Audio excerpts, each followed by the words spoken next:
All right. Welcome back. It's Saturday afternoon. So it's time to talk about wrestling. Let me know if you can hear me in the chat room. Cool. All right.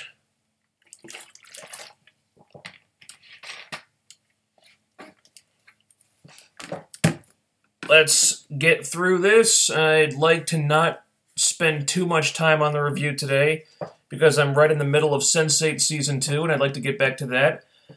So let's get started. And did I just lose the damn stream here?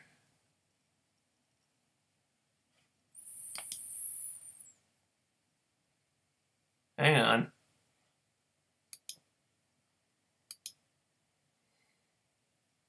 Nope, there it is. Okay. Yeah. All right.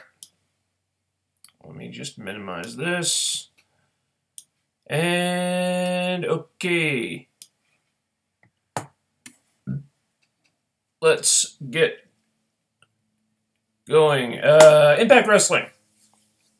From January, February, March, April, May the 4th. This past Thursday. Is this even Impact Wrestling anymore?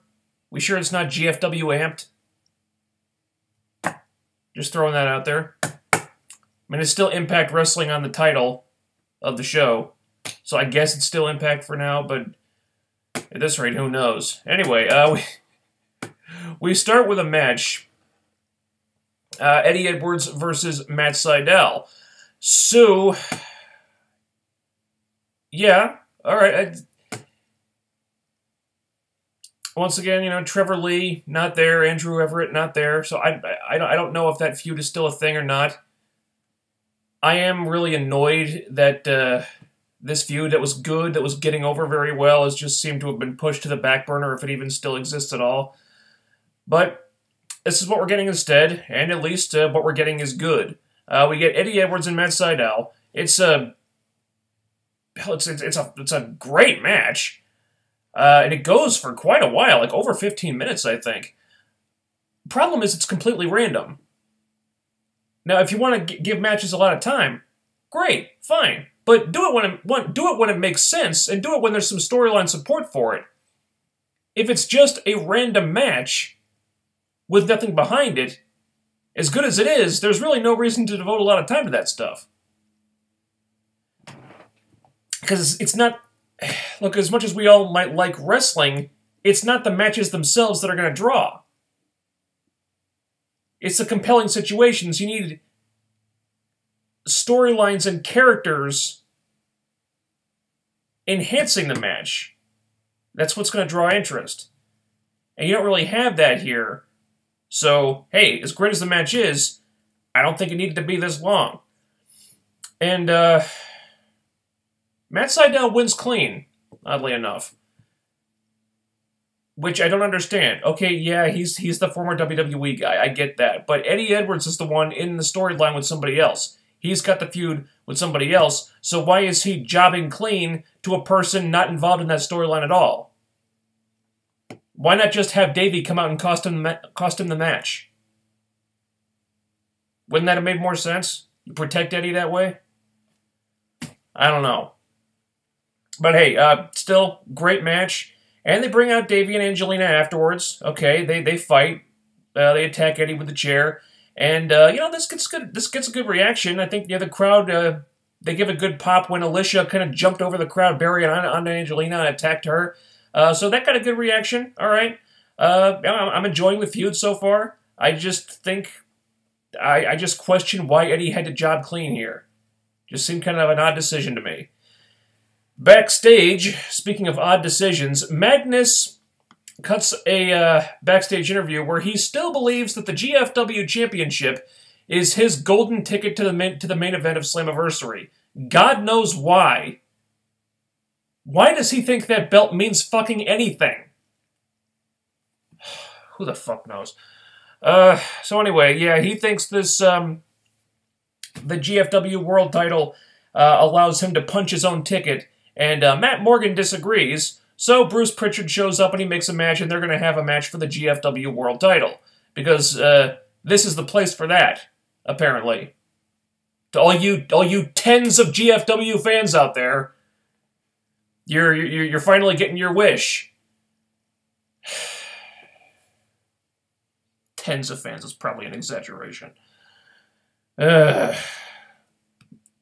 not to be outdone, we had a GFW women's title match up next between Christina Von Eerie defending the title against Sienna, because Sienna got in Karen Jarrett's face about this, did her best to irritate Karen, to threaten Karen, and was thus rewarded with a title opportunity. Because that makes sense, right? You try to piss off the authority figure, and then the authority figure gives you what you want.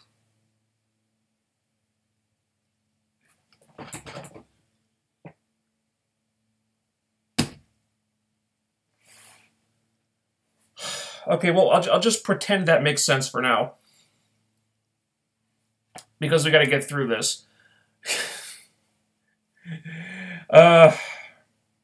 I guess I can forgive this because of the outcome of the match was pretty much was not what I was expecting and exactly what I wanted. Sienna wins a pretty short match, and in relatively dominant fashion. She didn't have to cheat or anything. CVE jobbed clean. So I guess she was a little premature in her claims that she was going to beat the ass of a Hall of Famer. Yeah, I think you've skipped a few steps there, Christina. Yeah, yeah, she lost pretty quickly here. Okay, whatever. So, Sienna, the new GFW Women's Champion now, for all that's worth. Maybe she can sell the belt on eBay now. Anyway, yeah, she figures, oh yeah, I'm the GFW Women's Champ now. That'll piss Karen off. So she goes to Karen, confronts her about it, gets in her face, says, "Fuck you! I did exactly what you said I couldn't do. I'm your champion now," and choke on that asshole. And Karen just smiles, gives her fucking nothing. Would it have killed her to sell this? Just a little bit. See, Karen seems to be suffering from a misunderstanding of how wrestling psychology works. She should take a page from Maria's book. If Maria had been in Karen's shoes, she would have fucking sold that shit. Sienna just did something that you didn't want her to do, ergo, you should be fucking angry. But no, Karen she looks so just fucking smug as hell. Said, "Oh yeah, well enjoy it, because there's a whole locker room full of women who want that belt, and there's a target on your back now, Sienna." No, there isn't. Karen, there's no target on her back. You know why? Because nobody gives a fuck about the GFW Women's title. The only reason Sienna even wanted it was to piss you off. So the least you could do is act fucking pissed off. You're an authority figure on the show. It's your job to help the talent get over. You just acting fucking smug about it doesn't help anyone. Fuck Karen. God damn it. We gonna have to put up with this shit forever now? Jesus Christ. So, anyway, Eli Drake confronts Bruce Pritchard. Also backstage. So he's pissed off about being ignored lately, about all these people walking in off the street and getting title shots, getting to do whatever they want just because they were in Global Force Wrestling, and let's face it, he's not wrong about that. And so he wants Alberto El Patron. Patron obliges. And he puts his title opportunity at the GFW Championship on the line for no reason at all, when he didn't have to. You know, there was probably a really easy way they could have done that that would have made sense. But no, Patron just, hey, I'll give you a match, and I'll put my title shot on the line. Just out of the goodness of my heart.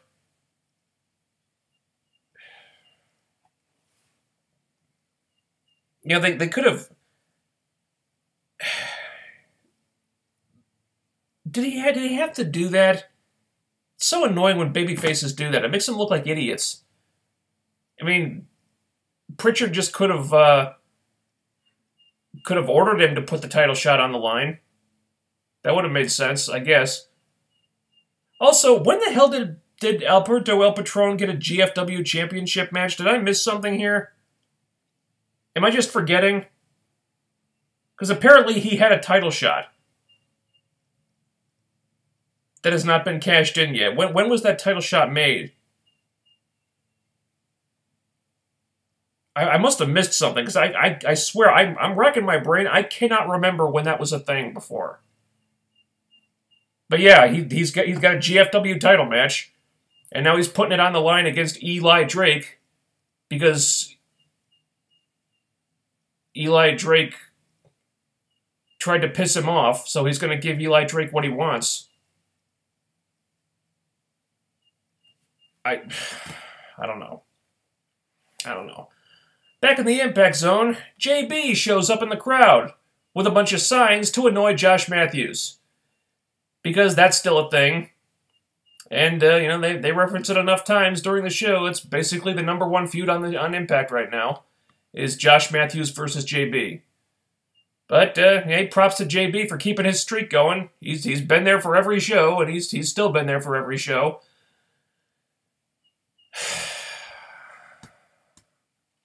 EC3 comes out and he squashes a jobber. Some ham and egger, I don't remember what his name was, or if he even gave him a name, it's not important.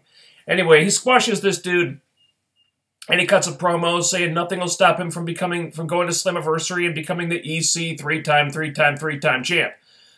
It's a good promo, but it's really nothing we haven't heard before. I think he cut a longer version of this promo last week, I think. Then he takes a dump on the Impact Wrestling logo and he fucks off. So, not a bad segment. It reinforces that EC3 is a heel now and he means business, but honestly, it felt kind of unnecessary. Kind of felt like he didn't really need this. I'm never going to complain about an EC3 appearance, but it just felt a little bit superfluous to me. It's like, okay, if you're going to have him cut a promo, at least have him give out some new information. Because he was pretty much just reiterating stuff that he'd said previously. Anywho, then we have, oh boy, our Global Force Wrestling World Title match. Because that's what people tune into Impact Wrestling for. The Global Force Wrestling World Title match. We got Magnus defending his title against Matt Morgan. So, two bigger dudes. Not really the fastest guys in the world, so it's a good match. It's just a slow-paced match. In WWE, they'd call that methodical. It's not boring. It's just not it's not an X Division match. It's too big. It's two bigger guys, and you can make a big man match good. It's just a matter of how it's booked. I wouldn't say it was a boring match. It's just it's on the slower side. It was a weird moment where Morgan hurt his knee somehow. I'm not sure why. He was going for that big boot in the corner. Magnus moved, and Morgan kind of stopped himself. He got his foot on the second turnbuckle, and then he just starts selling a knee injury for some reason. I'm not sure why. I think he was supposed to get his foot caught on the top turnbuckle or something, but it didn't happen. I don't know. It was odd, because it didn't look like he hurt himself at all, and then he starts selling an injury. It was weird. So Magnus attacks the injury, and Morgan's selling that, and then eventually Magnus distracts the referee with the belt, and then the ref gets rid of the belt, and then he hits a low blow on Morgan, and he wins the match. Magnus is a heel now. Kind of weird. He was introduced as a babyface and then immediately turns heel off screen. Same deal with Chris Masters. Comes in as a babyface in that 8-man tag, and then suddenly he's a heel with no reasoning behind it. All right, whatever. Like I said, not a bad match. It's just not a fast match. Back to the LAX Clubhouse. LAX are going to have a funeral for the Decay next week. Yeah, rub it in. Just fucking rub it in, Jared. Those funerals are entertaining segments when they happen. But but, you know, people really like the Decay. It's not like doing a funeral for the Aces and Eights or something. You know, this is a funeral for a faction that a lot of people really liked. So I don't know I don't know if this is going to be played for laughs or whatever. I mean, LAX are technically heels. I mean, yeah, the funeral for 3D back in the day was funny, but yeah, I don't know. I guess I'm biased because I'm a Decay guy. I'm sure they'll make this entertaining. It's just I kind of resent them for it a little bit. I don't know. We'll see. We have a video package of Rockstar Spud selling the beating from Hornswoggle. Because the beating from Hornswoggle is something that they have to sell. Like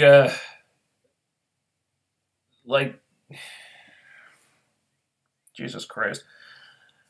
So they're teasing like, oh, this is like the worst injury I've ever had to recover from, and they're playing this all for like all faux melodramatically, like Spud is in a wheelchair and a neck brace or whatever. Is like, oh, is this the end of Rockstar Spud? You know, this is the most like body destroying injury that anyone has ever had, like any athlete has ever had, and I don't know if I'll ever walk again or whatever the fuck it was. And it's okay. They're obviously going for laughs.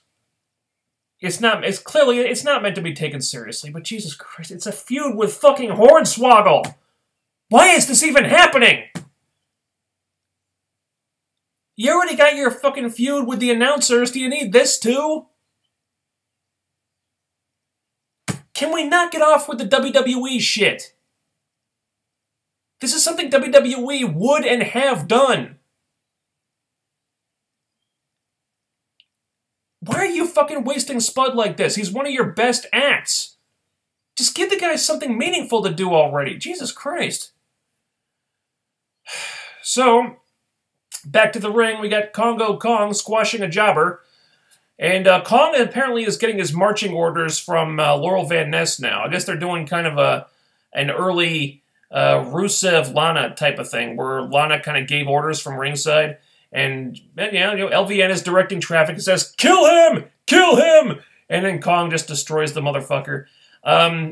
So those two are kind of a duo now, which begs the question: why introduce Congo Kong via Sienna?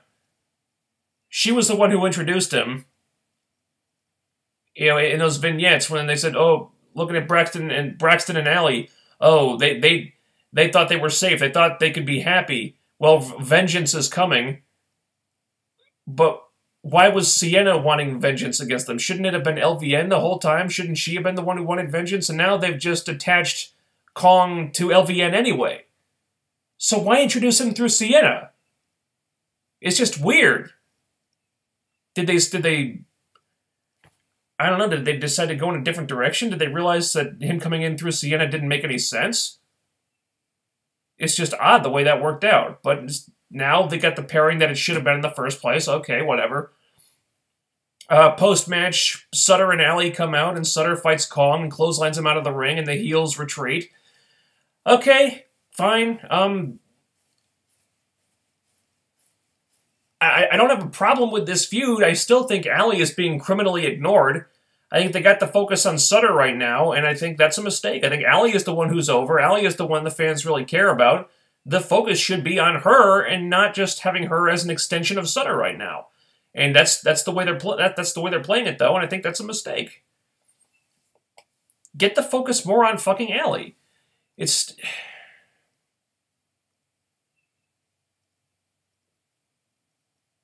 Man, I've read the show reports. I know that they're going to make some changes to that soon, and Allie's going to have a bigger role. It's just, I don't like how they're doing it right now.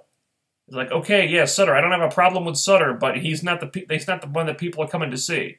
I'm just saying. And then that brings us to our main event: Alberto El Patron versus Eli Drake for a Global Force Wrestling title shot.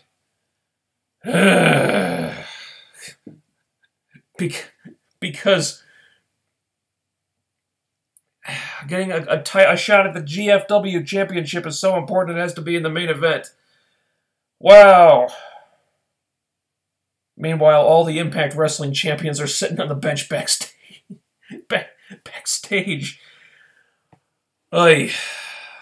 You know, I was very worried going in to this. I was figured, oh god, are they just going to throw Eli Drake under the bus here? No, that's actually not what happened. They gave this a good amount of time, and it was a really good competitive match, actually. Really good match. There was one weird part where Tyrus knocked Patron down on the ring apron. The referee is looking right at it. Clearly saw it. You'd think he would just disqualify, throw the match out as a disqualification at that point. It would just go to a DQ, but no, it's not a DQ. He throws Tyrus out and the match keeps going. What the fuck? What happened there? Why was the match not thrown out? Why was it not a DQ? I don't know. The ref clearly saw the interference. But no, it keeps going. Was there an explanation for that? Did I miss something? Was there some kind of stipulation here that would allow something like that? I don't know. Maybe that's just an oversight by the writers. Anyway, really good match. This was a very pleasant surprise. I was worried about Eli Drake getting buried, but actually Patron had a lot of trouble putting him away. He got to kick out of a lot of stuff. He got some believable near falls. The crowd was really hot for this. Yeah, Patron wins, but Eli Drake looked like he really belonged in the main event and in like the top, like the upper echelon of talent in the company. And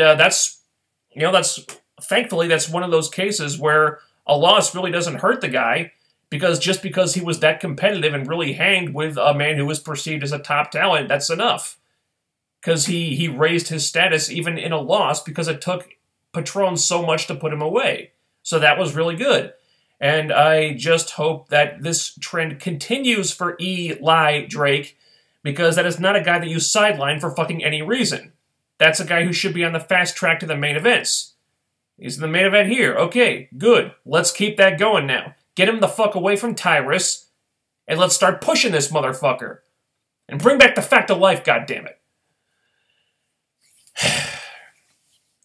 This was a good Impact, but with a couple issues. First of all, knock it the fuck off with the hornswoggle crap and give Rockstar Spud something to do that isn't asinine. Please. Alright, second, I got no problem with squash matches. They can be useful in certain situations and for certain talents, but 2 squash matches in one show, that's pushing it. Right? Once a week is plenty. You don't need 2. Alright? And also, number of GFW title shots set up on this show, 1. Number of GFW title matches on this show, 2. Number of Impact Wrestling title shots and title matches on this show, 0. Just saying. Jeff Jarrett, get it through your damn head. No one gives a rat's ass about GFW. It never got off the ground. It failed. It doesn't exist anymore, and it means fucking nothing. Get over it, let it go, and focus on the company that is actually employing your ass. Otherwise, we had some pretty damn good matches here. You know, a great main event featuring Eli Drake, but I want to see some direction and progression in storylines that don't, in one way or another, involve GF fucking W.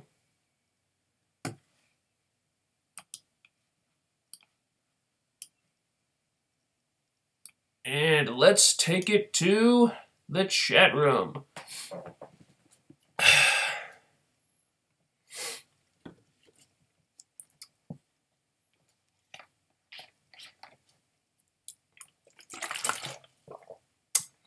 Penzer is so much better than anyone else at this job. Yeah, we got David Penzer as the announcer now. Former ring announcer for WCW. Yeah. Is this Impact Wrestling or GFW? Well, right now it appears to be Impact Wrestling in all but name. Impact Wrestling in name only. Now, presumably, this is going to be because they're unifying the titles at some point in the near future. I would argue that this is completely unnecessary because those titles mean fucking nothing anyway. Just throw them in the fucking dumpster and get rid of them. Just move on with your fucking lives. Unify the titles? Why? There's no point. Okay, Jarrett's attached to Global Force Wrestling. I get that, but fucking get over it. The company failed. We all gotta move on. I'm tired of Karen. I'm not a fan of this Impact. Yeah, well, join the club. I'm not a fan of Karen either. Doesn't appear that many people are.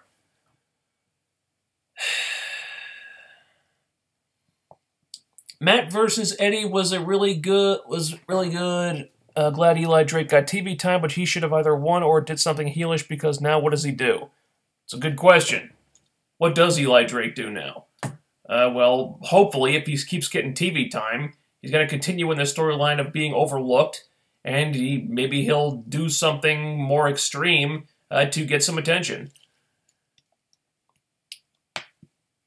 Okay.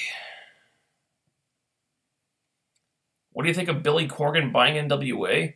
Does that really mean anything right now? I don't think he got the tape. From what I heard, he didn't get the tape library or anything. All he got was the brand. Sadly, the brand doesn't really mean much anymore. But yeah, he owns the NWA brand, so he's gonna do something with that. I don't know. Good for him. I hope he's successful. But, you know, there isn't a lot to be said about it right now. What can be done with the NWA brand at this point?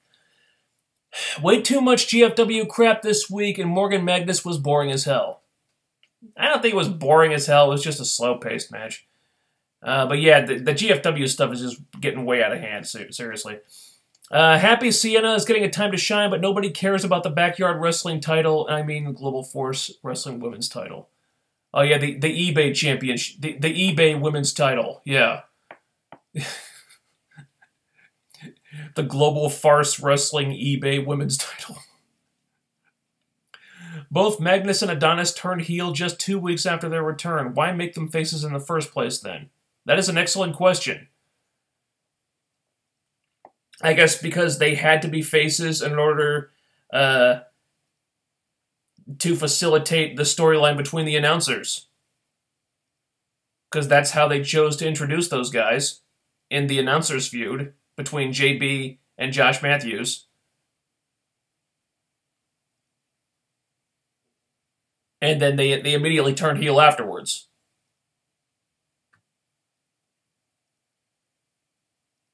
So would it have made more sense if they just introduced them as heels and not been involved in the announcers feud at all? Yes, it would have.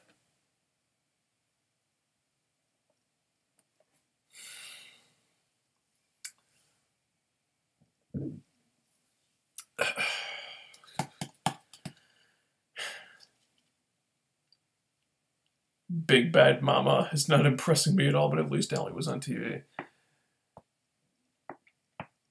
You know, Congo Kong can move around well for a guy his size. I get the impression that he was probably a lot more impressive when he was a little bit younger.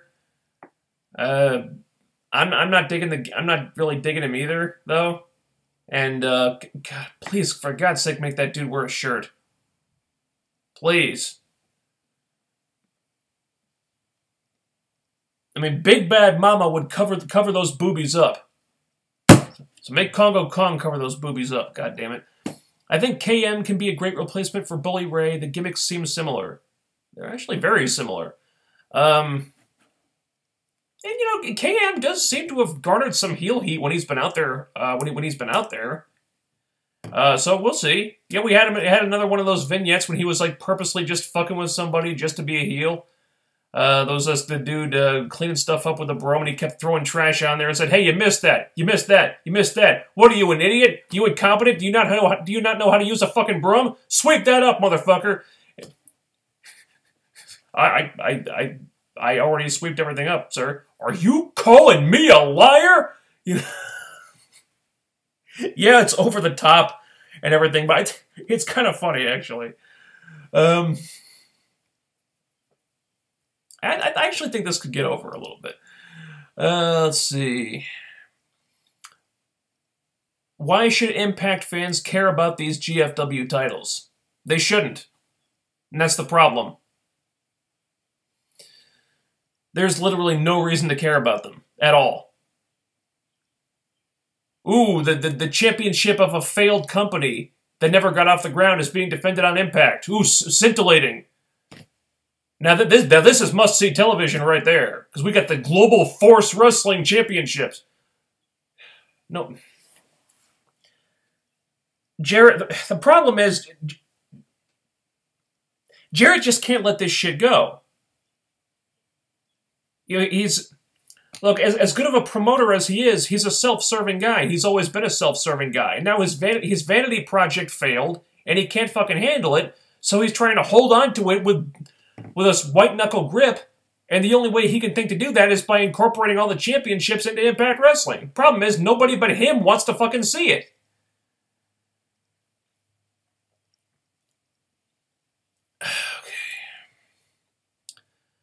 What unsigned wrestlers do you think are left that Corgan can sign to his NWA promotion? Well, that's a big issue. Because there really, god damn, there really isn't a lot of great unsigned talent out there. I mean, any talent that would be worth a pickup is probably going to be targeting the bigger companies. And let's face it, WWE and even to a lesser extent, Impact and ROH are going to be able to offer more money than Billy can. I don't know. I really don't see what he can do with this. But, you know, I mean, there's probably some. I'm not too familiar with the indie talent right now. But, you know, I mean, there's probably people out there. He's just probably going to have to go for people who haven't made their name yet, and thus have no bargaining power. But it's going to be difficult because any talent worth a shit is probably just going to jump over NWA because NWA don't mean anything anymore.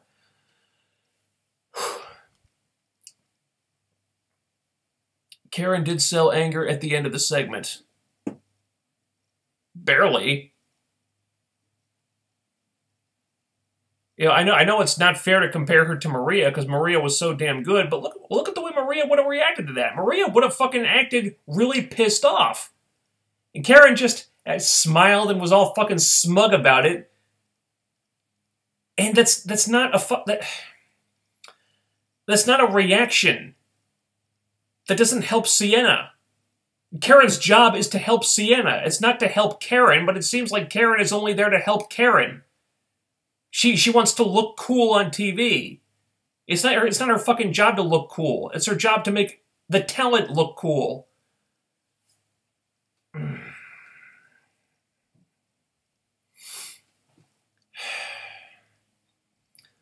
Let's see. I remember you saying that Rosemary is undefeated. That is actually not true. She was pinned by Jade at a one-night-only World Cup 2016. Not like it means anything, but still. Was she really? Huh. Well, I don't watch the one-night-onlys.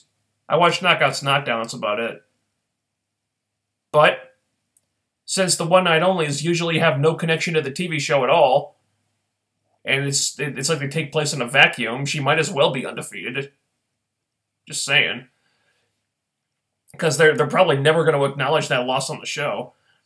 Did you see what the What Culture video about Impact rebranding not working because the announcers feud and 47 Authority figures it's a must-watch? I haven't seen it yet. I know about it. Somebody linked me to it on my Twitter, and I'll try to watch it when I get around to it.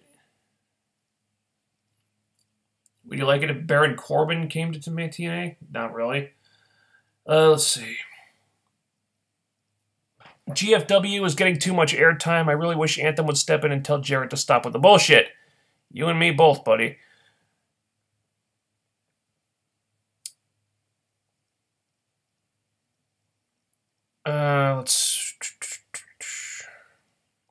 What is the point in creating new stars or pushing talent that has been mishandled when as soon as TNA makes them popular, they leave? Well, ideally, you want to foster loyalty with the talent so that when they become popular, they decide to stay. Because you got to focus on TNA need to focus on Impact, rather. They need to focus on things they can offer talent that WWE can't. Lighter schedule is a big part of that. More creative freedom. Freedom to do indie dates if they want. Stuff like that. You know, they can't offer the same amount of money that WWE can, but there are perks to working for Impact that you wouldn't have in WWE. Because when you work for WWE as a wrestler, you pretty much have to make that your whole life. And, you know, some wrestlers aren't into that. Some of them have other interests they want to pursue, and they want the freedom to do that. Couldn't do that in WWE. You can do that if you sign with Impact. So focus on things that you can offer that WWE can't, and hope that fosters enough loyalty that the talent want to stick with the company. Plus, I mean, you kind of have to create new stars if you want to stay in business. I mean, yeah, you're going to run the risk of losing them to another company when you do that, but what's the other? And the only other option is not making new stars and going out of business.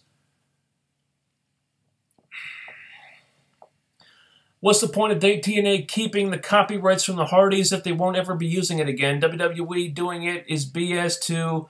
Why should TNA fans excuse this as well? Well, it appears that the Hardys do want to use the copyrights again, and if Impact owns them, that means some money's got to change hands. The way I heard it was that WWE wanted to buy the copyrights, which means that Impact would be getting a nice payday there. So, it would appear that if the Hardys want to use them, the broken gimmick, and it appears that they do, then WWE got to pony up some cash. So Impact would make some money in that agreement. Let's see. Enough with the commentator feud. Are you a fan of Indiana Jones? I don't know. I'm not an obsessive fan of everything. I enjoy the movies. Not Kingdom of the Crystal Skull so much, but the first three are good films that I enjoy. Let's see. Magnus versus Morgan was dull as hell. Hopefully WWE signs them and we don't have to see them wrestle on Impact. Morgan, I doubt it. Magnus, I heard WWE was interested in him since, well, they weren't before he signed with Impact, but they're interested but apparently they're interested now. What a coincidence. So, yeah, I think you get the wrong impression about Magnus. That guy is a star. Hasn't always been booked right, but that guy is big money in the UK. He's very useful as a gateway star in the UK. So no, I think you got the wrong idea about Magnus. Too many squash matches. Yeah. I feel bad for Rockstar Spud having to sell a fake injury caused by frickin' Hornswoggle of all people. I had to laugh when I saw it, but it seems they want us to take this shit seriously. No, I don't think so. They don't want to take us seriously. It's obviously intentionally played over the top for laughs. I understand it. I just think it's fucking Hornswoggle, and I mean, who cares? I'm not saying it wasn't funny, but I lament what could be done with Rockstar Spud because the guy is too talented to waste in a comedy fucking feud like this. Not looking forward to these GFW matches for GFW titles. Are the fans supposed to care about this? I think they want us to, but that would require caring about the GFW titles, and people don't care about those.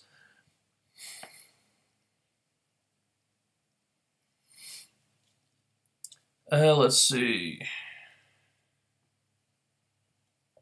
Too many squash matches again, yeah.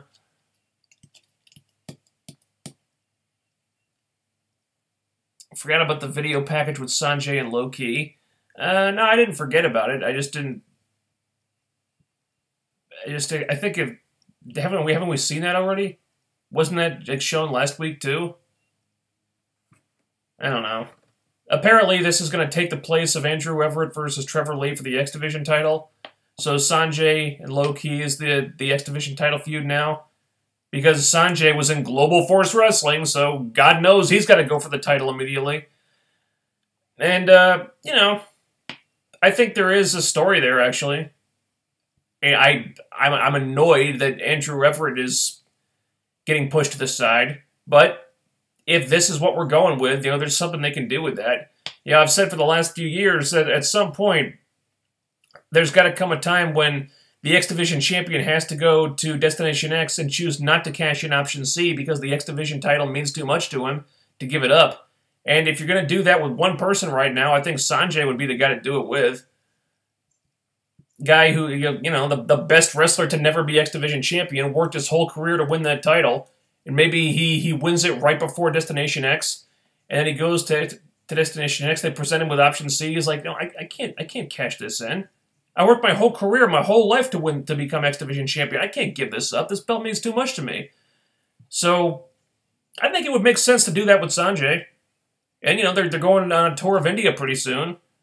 Maybe they could do it. If they had him, allowed him to win the title in India. That would be a really cool moment, a really cool storyline to go with. So, you know, there's stuff they can do with that. I feel bad for Andrew Everett, that's all.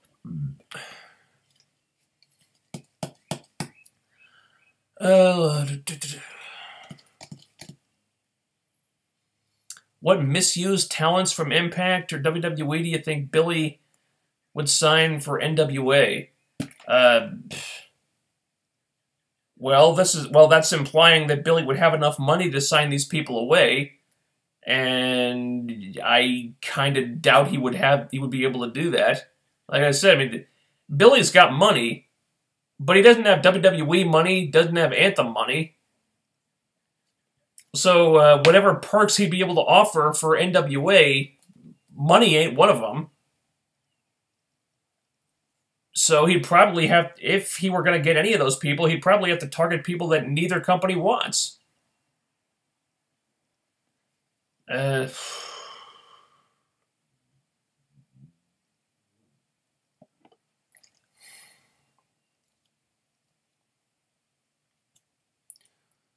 Let's see.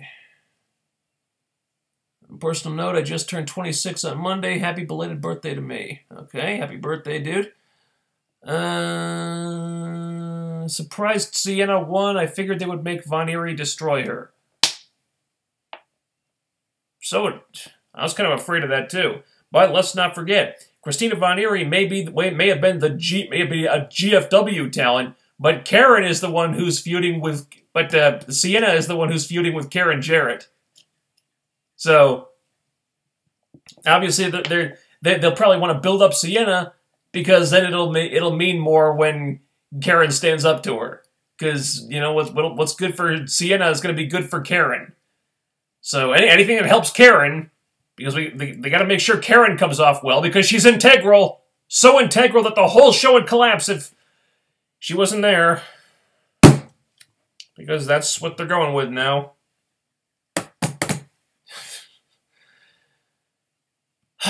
Lordy.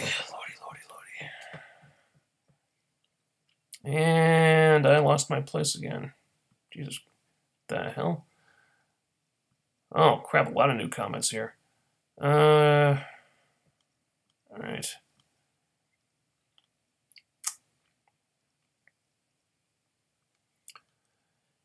You see all the titles getting unified at Slammiversary?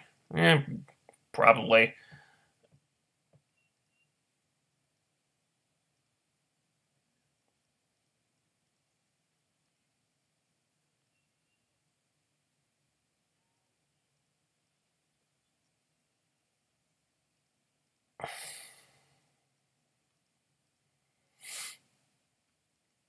Do you want to see promos between Eli Drake and Scott Steiner? Promos, yes. Matches, no. I do not want to see Scott Steiner wrestling. Let's see. Why does the GFW Women's title have a storyline and feud, but the current Knockouts champion does not?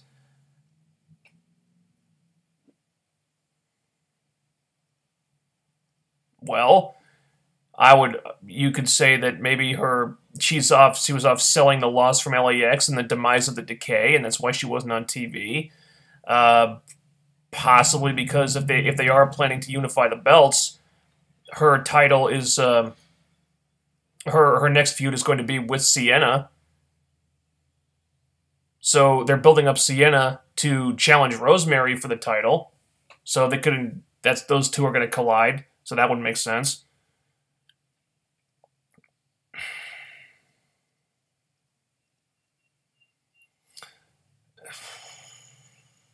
Thoughts on the scene in Jessica Jones where she took issue with being branded a freak because of the incident? Okay, that's random.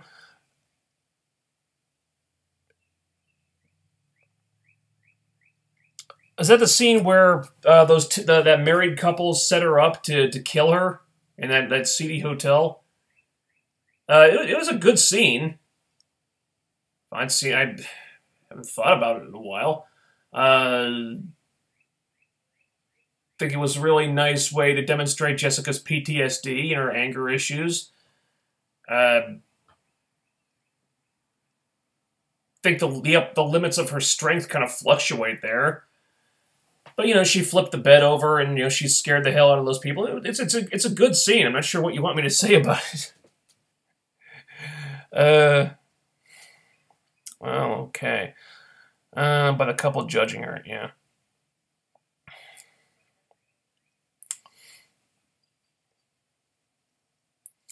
Great on Matt Sydal so far. He's had 2 really good matches. I like to see him. I like to hear him cut a promo, maybe get a storyline or something. But he's done perfect. He's been perfectly fine so far. Had strong performances. I don't know. What would you give him? He's not going to get a bad grade. He's done well with everything they've given him so far. So. Do you feel like the show is lacking storylines at the moment? Yes and no. I think so far it feels like their priority is just debuting as many people as humanly possible, and therefore you don't really get storylines as much as you get just nonstop debuts of new talent. I think once that slows down, you start to see more of a storyline focus. And I do like a storyline-driven show, so I want to see more focus on the storylines and maybe a few less squash matches. You don't need 2 in one show, guys. But we're not quite in ROH territory yet. With ROH, the show is pretty much just random match, random match, random match, call it a day. But no, there is some storyline focus here. I would like a little bit more, but we're not in ROH territory yet.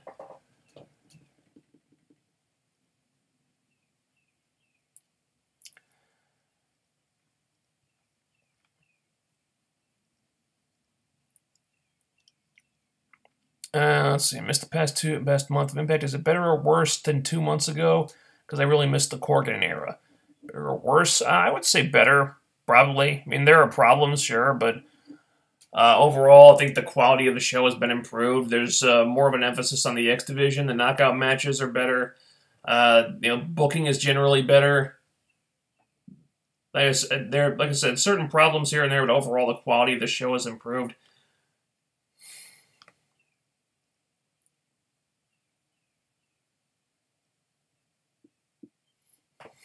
KM is Biff Tannen reincarnated. Yeah, pretty much. What is the end game for the Laurel Van Ness storyline? I don't know. I'm surprised that they've kept up with the drunken, jilted Bridezilla gimmick this long. I kind of thought she would have been done with that by now. But no, I guess they wanted her to re-gimmick her as a kind of a crazy person, which is okay. I mean, she performs it well. I'm kind of missing the stuck-up rich bitch gimmick though. But whatever. the end game? I don't know. I guess she's going to try to go after Allie, get revenge on Allie, and then beyond that, not sure. Maybe they'll have to tweak the character again. Thoughts on the Hardys wanting Borash to go to WWE? Yeah, okay, so apparently the Hardys wanted to bring JB to WWE to help with the Broken Universe gimmick because he had such a hand in crafting it beforehand, which kind of contradicts stuff that Rebby said earlier when she said that Matt, and she said that the Hardys were entirely responsible for creating the Broken Universe gimmick. So if they wanted to bring JB in there, then Rebby was kind of fibbing, which doesn't surprise me because Rebby's kind of a bitch. But yeah, JB wasn't gonna back out. That guy's a loyal employee, so he was gonna stay where he is. Okay.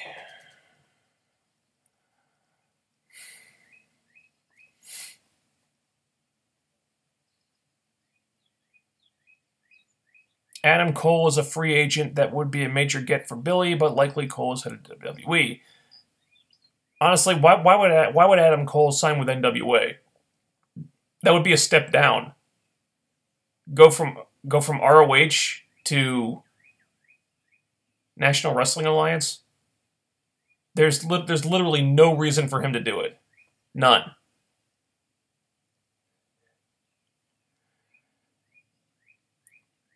Could GFW take over Explosion? Well, possibly. They appear to be rebranding Explosion with the GFW color scheme. I mean, I've been saying forever that they should rebrand Explosion and rejigger it into their second weekly show. Don't have a US TV deal for it? Fine. Put it on the YouTube page. But some type of rebranding of Explosion is coming, apparently. So they're building up some kind of announcement about that. Would it be a GFW heavy show? Possibly. Maybe if they confine all the GFW stuff to Explosion, we wouldn't have to put up with it on Impact. One of your first videos, you made a video about hating WWE. Do you still feel the same way? Sort of. Like, more than anything else, I just feel kind of ambivalence and boredom with WWE. I mean, it's gotten better since then, I guess. But, I don't know. The company's still got a lot of problems. It still irritates me with a lot of the stuff they do. I don't feel right about supporting the company when they're trying to get a monopoly on the whole business, which I think would just be incredibly harmful for the industry in general. Who's worse, Karen Jarrett or Stephanie McMahon? Karen Jarrett.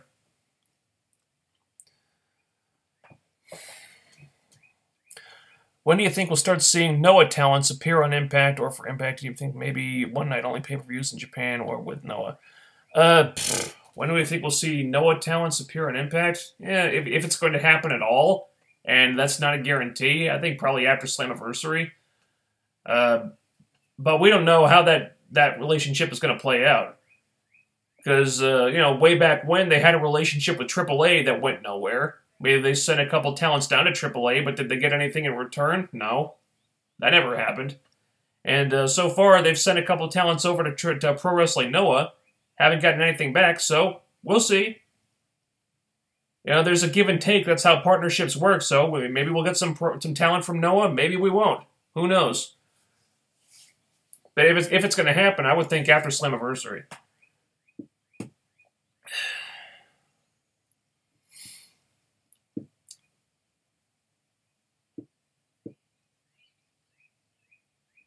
TNA knockout with the best ass. Brooke.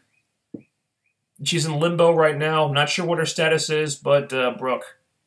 If she's not with the company anymore, then I'm gonna say LVN. Have you ever been recognized in real life due to your YouTube fame? Well, fame. Put quotation marks around that. No. No, I have not.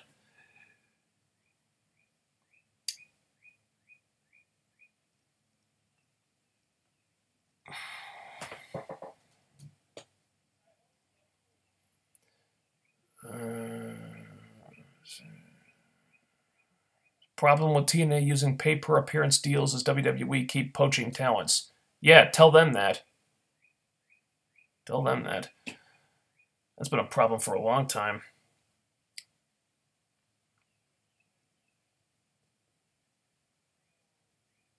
Favorite Bundy family member? For me, it was Al and Kelly. Al, all the way. Little Bud was cool, too.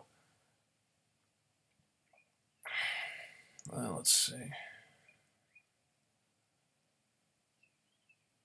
Thoughts on New Japan expanding to the U.S. in 2018? This is the first I've heard about that. Good for them.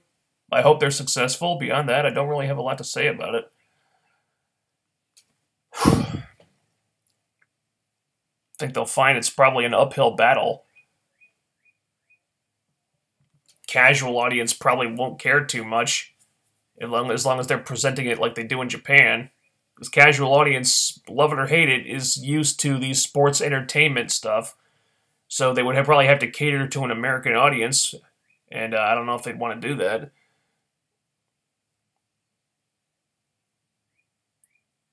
Why would TNA want to help WWE? Yeah, let's help out the company that's rating our talent. That makes sense. LOL. Well, they'd want to help WWE because in doing so, they would get paid.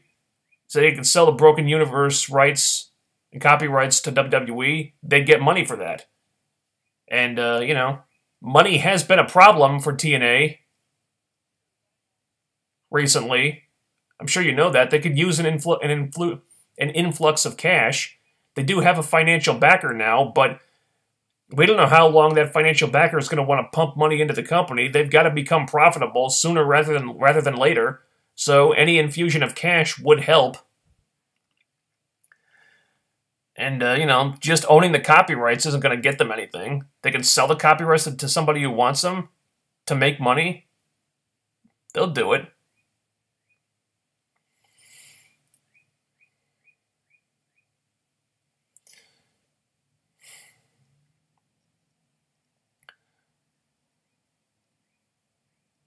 Let's see.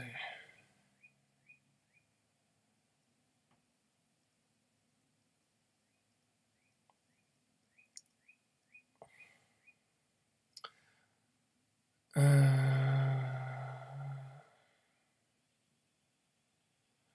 think the company is starting to have a big problem with not being able to have hot feuds because they don't have enough time to feature them on a weekly basis. Low-Key hasn't appeared yet after his win. He hasn't, but he has had a video package featuring him that pushes the story of the feud. And so that's something. You're not wrong, though.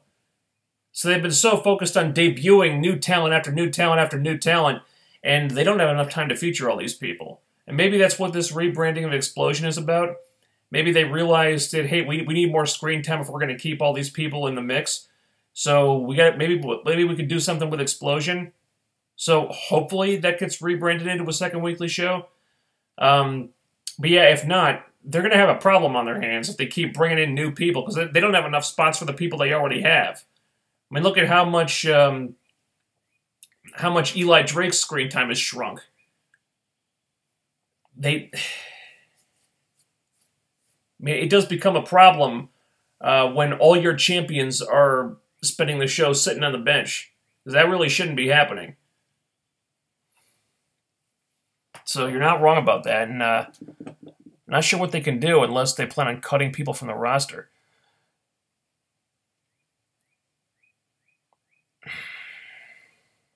Oh, my God. Where the hell am I?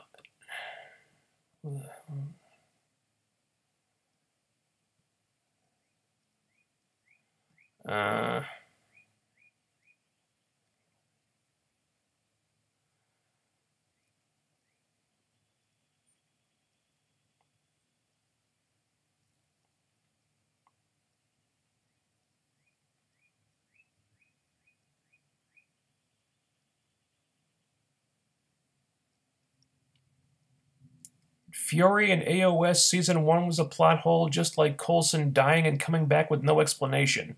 Well, no. I don't see how Fury and Shield Season 1 was a plot hole, and Coulson, then there was an explanation for Coulson dying and coming back to life. That was one of the main plot points of Season 1, actually. So I'm not sure what you're talking about.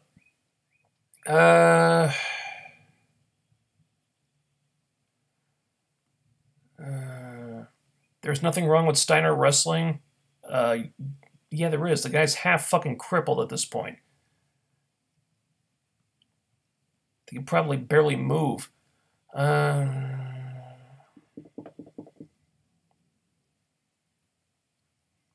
If the WWE is so amazing, why can't they create a new gimmick for the Hardys? Oh, that takes actual thinking and work. Can't have that. They probably don't care to because they think they probably think of the Hardys as a nostalgia act. They're gonna rehash the gimmick that they used in WWE before because that's what the fans remember. They might they might have Matt splinter off into the broken gimmick again if they can get the copyrights for that. But beyond that, I don't think they care to re-gimmick the Hardys.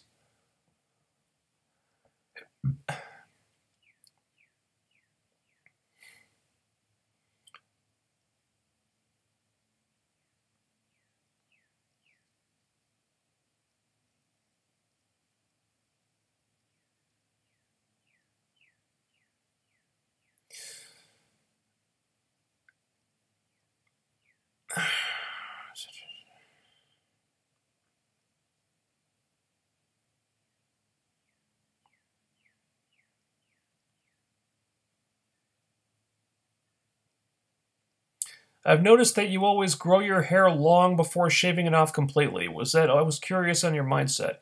Well, I don't usually let it grow this long. That started the last time I had hair. That was before my last haircut. I realized at some point last year that I'd never really had long hair before, so I figured might as well grow it while I still got it. And now I'm thinking of growing it long again just for shits and giggles. But yeah, I don't really like cutting my hair. So I figured if I let it grow kind of long and then shave it all off, then I only have to cut my hair like once a year. Or like once every 6 months or something. I actually like shaving my head, because luckily my head is shaped in such a way that it looks good. So I can kind of rock the bald look. But yeah. Once again, it's like, well, maybe I'll grow it while I still got it. I'm getting used to the long hair. It's kind of a pain, but, you know, I don't mind it.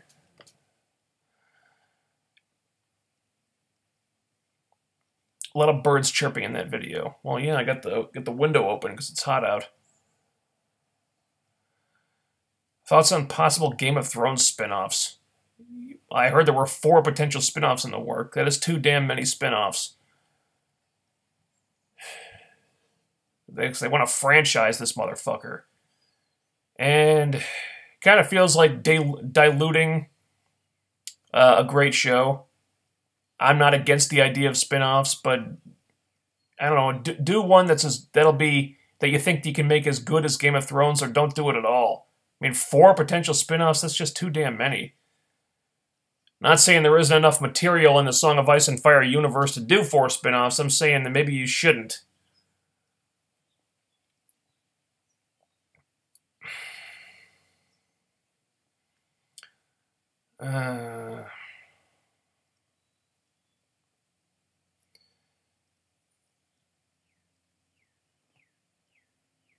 If Cody signs with ROH, they should release Brandy. She offers nothing to impact even Raquel. As green as she was at least athletic.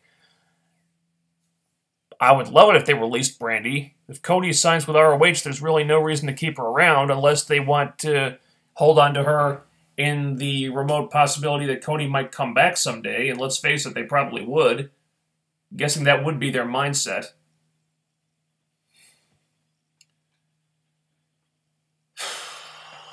So, yeah, if Cody signs with ROH, they would probably keep Brandy.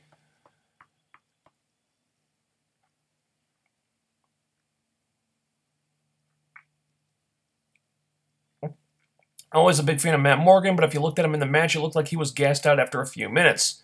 Makes me sad, but I feel like that's ring rust talking. Well, yeah, the guy hasn't wrestled much in the last few years. Gonna need some time to get his wind back. Okay. Why does TNA keep doing American Patriot gimmicks? They do realize that barely any Americans watch the show. It is mostly annoying, boring. It's the most annoying, boring gimmick ever. I hate Crimson's new gimmick. Well, I think they keep doing American Patriot gimmicks because it's an easy way to get heat, and it did work with the Veterans of War when they debuted. It did get over. I don't particularly care for it. I think it's kind of cheap, and it can come off as very pandering, especially in the case of, what the hell was that guy's name? Chris Melendez. I think, like I said previously, I think the Veterans of War should have been heels from the get-go. I think that would have been a cool way of taking the gimmick and flipping it on its head, doing something unexpected with it. But I guess that's just the mindset. TNA, want to be pro-military, pro-America. WWE does similar stuff.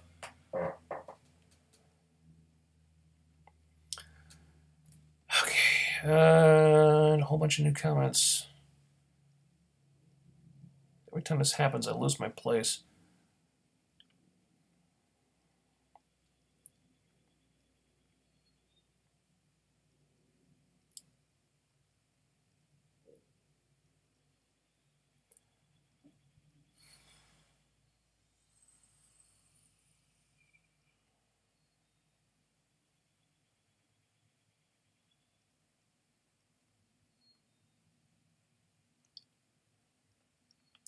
GFW talents aren't interesting, which makes the show not as exciting. The X Division match last week was what the fans liked, not the slow, boring Magnus Morgan nonsense.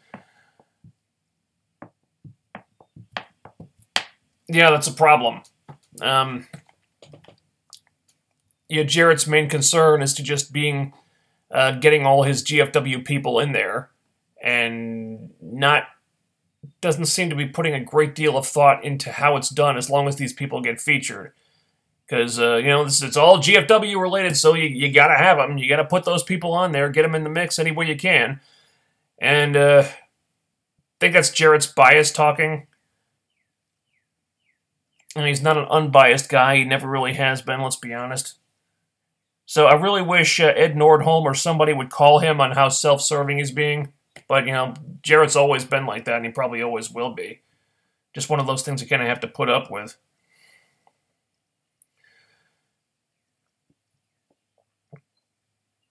Which wrestler did you have the worst interaction with? Well, I guess I've been lucky to not have had any bad interactions with wrestlers. All the ones I've met have been really cool. Best interaction with? Probably Mia Yim / Jade. I met her at an indie show. This was back before she got signed by Impact. So yeah, I met her. I got to talk to her for a few minutes. She was really cool to me. Also, Bryan Danielson was really cool too. Super nice guy. Got to take a picture with him, shake his hand. He was a really cool dude. So those are probably the two best that I've met. Also, James Storm was really cool in person.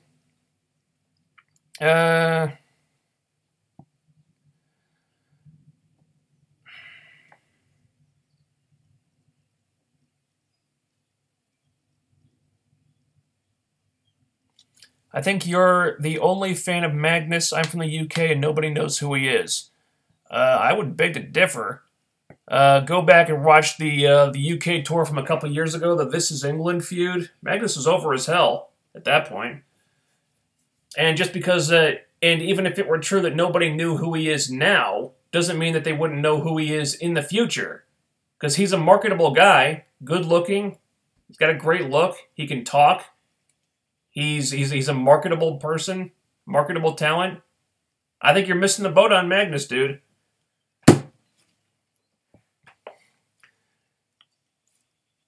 Wrestling-wise, there was no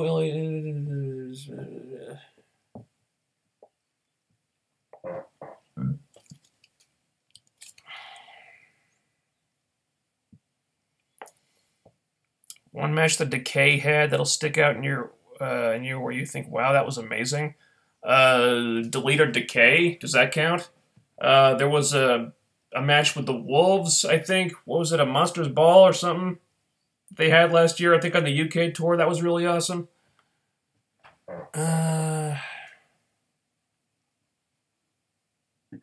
Missed the mullet. Yeah, I guess my hair was a little bit mulletish at one point. Because I cut it myself. So it's kind of hard to get it even in the back. Because I got those clippers that you get at like CVS or something. So I kind of cut the hair myself. So, which is easy if you're just shaving the whole thing off. But when you're trying to trim stuff, then it gets tougher. So I gotta kind of... There's a certain amount of guesswork involved to get it even in the back. I kind of figured out how to do it. But it's a little tricky.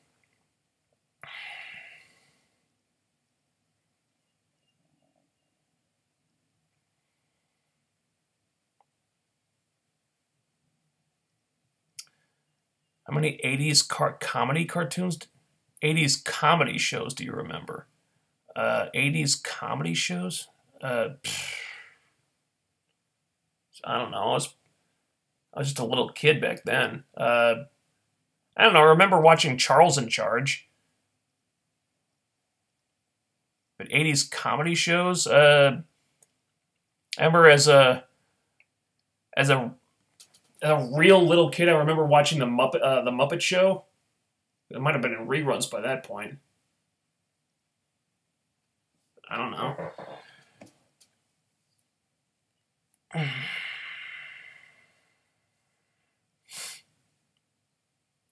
Holy moly.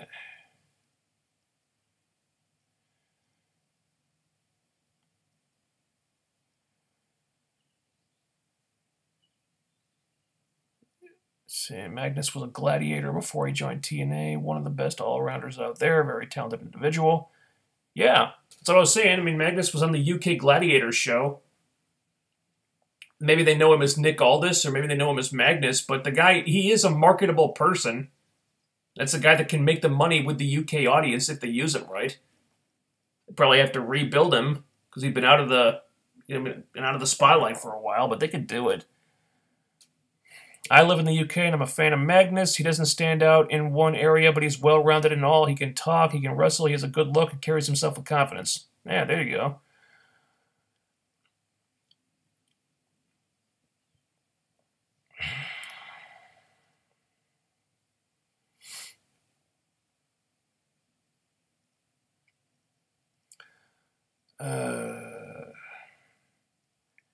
Do you think Dutch should be the VOW's manager like he was for Swagger?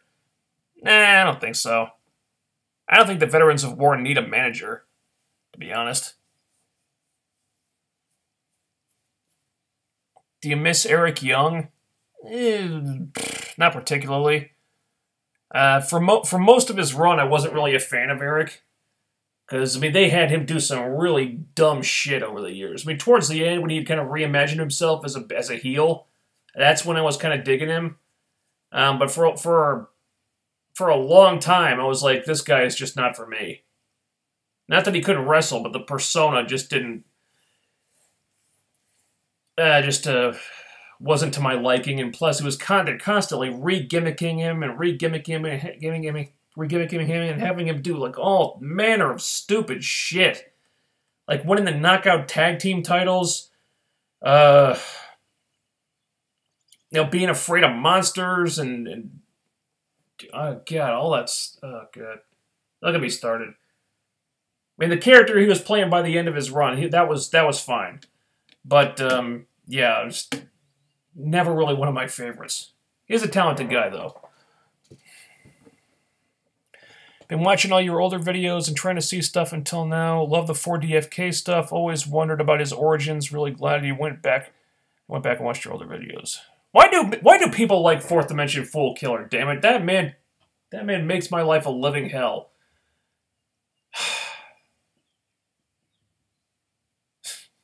I don't get it. About his origins. Well,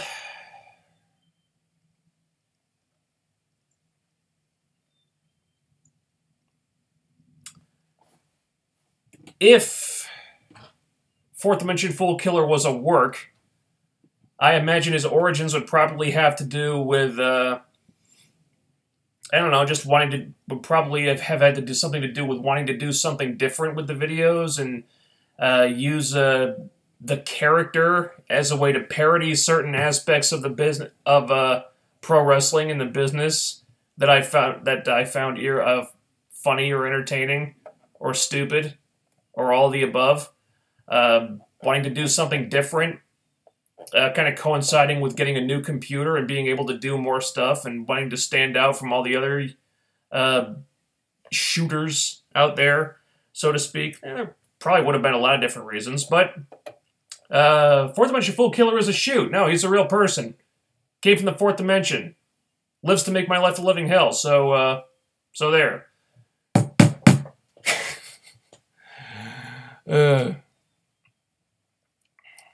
Have you run into him lately? Not lately. Oh, he's around somewhere. Make no mistake about that. But no, he's been keeping to himself, which probably means that he's just biding his time until he can come back and make a big impression. Because he's already really tormented the fuck out of me a good couple times, and I know him, and he. A guy as egomaniacal as Fourth Dimension Fool Killer, he's not going to want to stick around if there's nothing good for him to do. So if he's going to come back, he's going to come back when there's a reason for him to come back. So he's biding his time, he's being very careful, and he wants to be involved in something meaningful and really hurt me in the worst way imaginable. So when that day comes, you'll probably see him again. Do you think the veterans of war were brought up just to have them be fed to LAX? Well, I don't think so. I think they're going to be feuding with LAX because they're probably the most viable team to do so right now. Have them be fed to LAX? No. I think Reno's scum may have been used to be fed to LAX before they got injured. Can't really do that now. Holy fuck. Alright, get your last questions and comments in now. We're gonna wrap this up in a minute. Because I got, like to get back to Sense8 Season 2 here. Also, my voice is kind of dying out. Seems the NXT brand is far better than the main WWE roster. Do you agree? Maybe yes, maybe no. I don't know. I don't really watch NXT. I hear a lot of people say that, but I haven't been watching.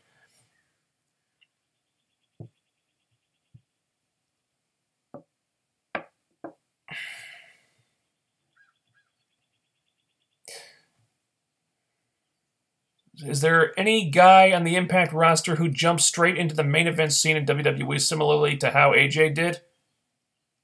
EC3. There you go.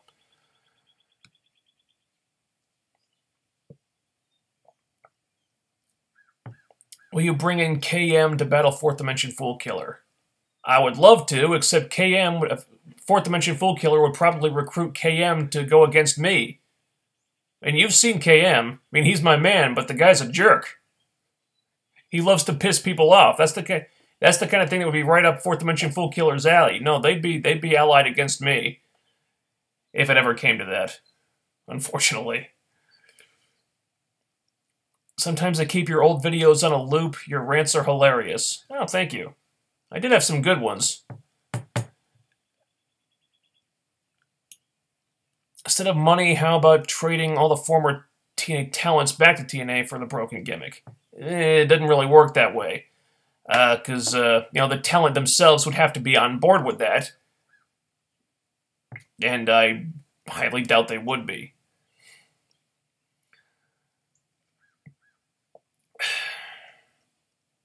Do you pump your fist when Moose makes his entrance? Yeah, sometimes, yeah. It's a catchy slogan. Catchy catchphrase. Moose. It's really fun to go, Moose.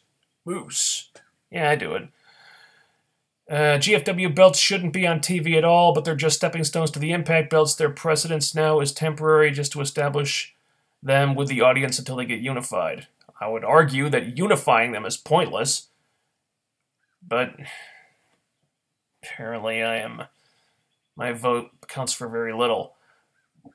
I usually watch your old videos whenever I watch an old Impact episode as well. One of Spoonie's videos, one of the many reasons why 2010 was a guilty pleasure for me. Yeah, Spoonie had some great rants on this show, too. Kind of hard to disagree with a lot of those. Okay.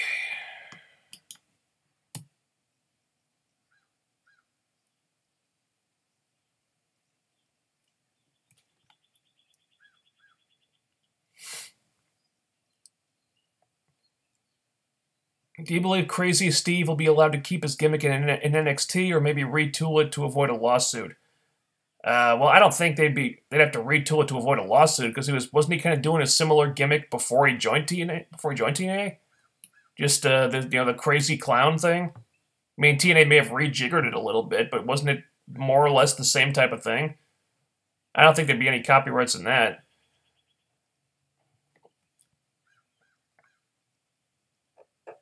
Okay.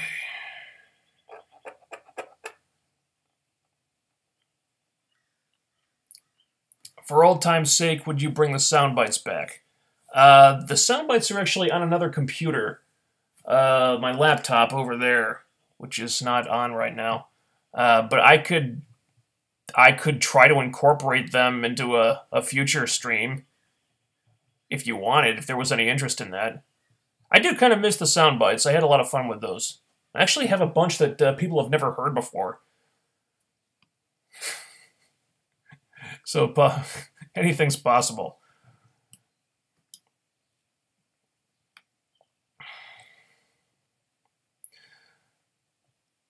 As much as we mock GFW, we absolutely should. CVE and Sanjay are good talents who deserve to contend for titles.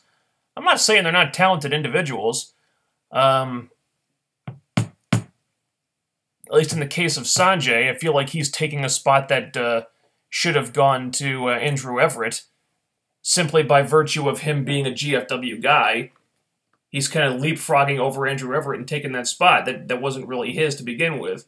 And that's what I have a problem with. I feel like Andrew Everett and Trevor Lee just got pushed to the side so they could push Sanjay Dutt and Low Key instead. Which just seems wrong to me, because they didn't earn those spots. Christina Von Eerie, I don't know, to be continued. I really haven't seen anything of her in the last couple of years. I think her wrestling has been okay so far, and she seems to have gotten over a little bit. So okay, but I mean they've got a lot of knockouts now that they don't really have spots for. They signed MJ. She hasn't shown up yet, and a bunch of new girls coming in recently. Now we got Christina Von Eerie in the mix, and she's kind of getting precedence over a lot of these girls just because she was from GFW.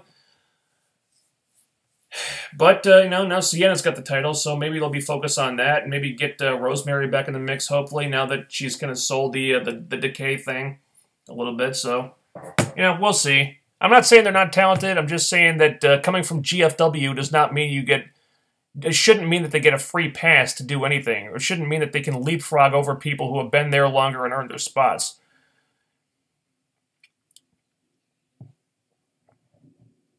Did you like Santana Garrett when she was with Samuel Shaw? I like Santana Garrett, but in her previous run, they used her all wrong. The Samuel Shaw thing, it didn't work. I think she tried to make it work, but she was pretty obviously way out of her comfort zone and wasn't really comfortable with anything she was doing. If they just had her be a babyface, I think she would have been fine. But they made her a heel, and they gave her a gimmick that didn't work, and she had to feud with Madison Rayne and try to get heat off of Madison Rayne, which didn't work. And not through any fault of her own, they just didn't know what to do with her.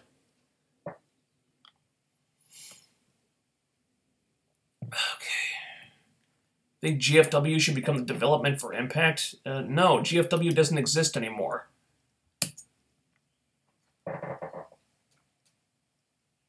Okay.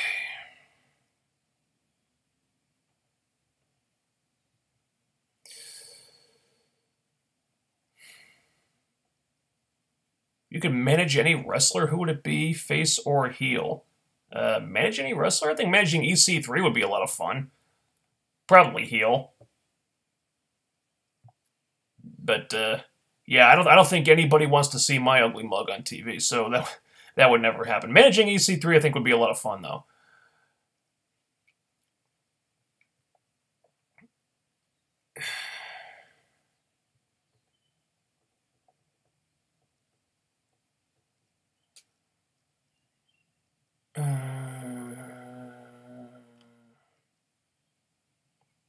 Have you ever forced a friend to watch TNA? I've encouraged people to check it out.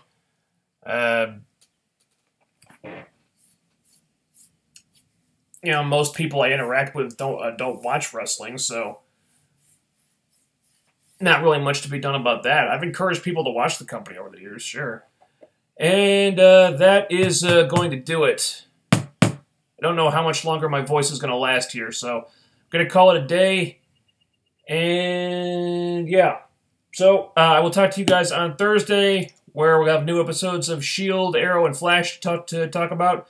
TV season's winding down. Only a few more episodes of that to go. So that'll be fun. Also, I'll be back on Saturday, hopefully, for the next Impact stream, unless I have to work, in which case I'll push it to Sunday or possibly Friday, depending on a few things. But there's always a notice on my Twitter when the stream is about to go up. If I have to change days, I'll post a notice on there too. So follow me on Twitter for updates at TheRealFK9, and I will talk to you guys on Thursday night.